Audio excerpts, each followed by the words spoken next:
Daniel was only 11 years old when life suddenly forced him to grow up. One rainy night, his mother was hit by a drunk driver while riding home from work. She survived, but after the accident, she could no longer walk without pain. The hospital bills became heavier every week, and the tiny apartment they lived in slowly filled with silence. Not the peaceful kind. The kind created by fear, exhaustion, and hopelessness. Before the accident, Daniel's mother used to smile all the time. Even after long hours at work, she still sang softly while cooking dinner. But now, the singing was gone. Some nights, Daniel could hear her crying quietly behind the bathroom door, trying her best not to let him hear. But children always notice pain, especially when it belongs to someone they love. One afternoon after school, Daniel walked into a small convenience store.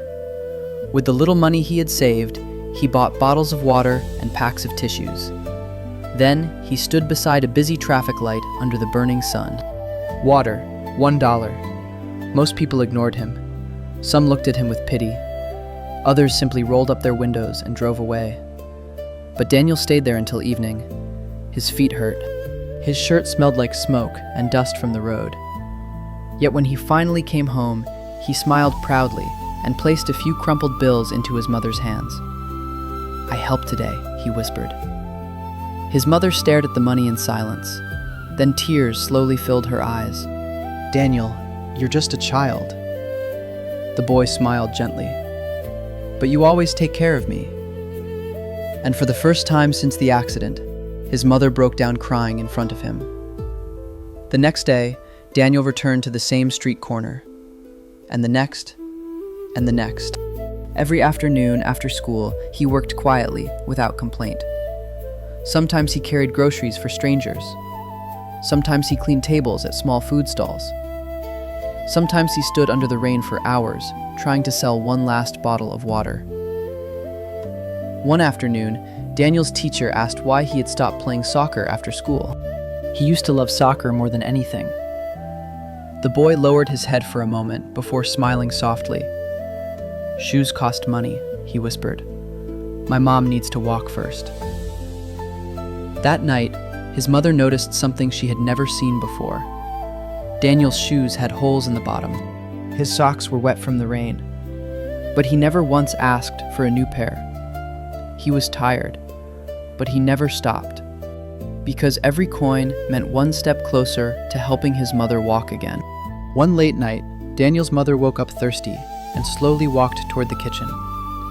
That was when she saw him sitting alone at the table beneath a dim light, carefully counting coins, one by one. Beside him was an old notebook. At the top of the page, written in messy handwriting, were the words, "Money for Mom's surgery." Below it were tiny numbers, $12, $27, $46, small amounts to the world. But to a little boy, they were pieces of hope. His mother covered her mouth to stop herself from crying. Then she noticed something else. Daniel had fallen asleep at the table while counting coins. His tiny hands still wrapped around the money. And beside the notebook was a school permission slip for a class field trip. At the bottom, written in pencil, were the words, "I can't go this year." The trip only cost $20, but Daniel had chosen to save it for his mother instead. At that moment, she realized she was not the one carrying the family anymore. Her little boy was. Weeks later, a stranger recorded Daniel selling water under the rain after school. The video was uploaded online, and within days, millions of people had watched it. People everywhere were touched by the same sentence Daniel said in the video. "I just want my mom to walk without pain again." Donations began arriving from people around the world. Enough for the surgery. Enough to give hope back to a broken family. Months later, Daniel stood beside his mother inside a rehabilitation center. Slowly, with trembling legs, she took her first few steps without support.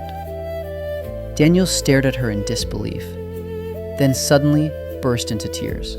Not because he was weak, but because the weight he had carried for so long was finally becoming lighter.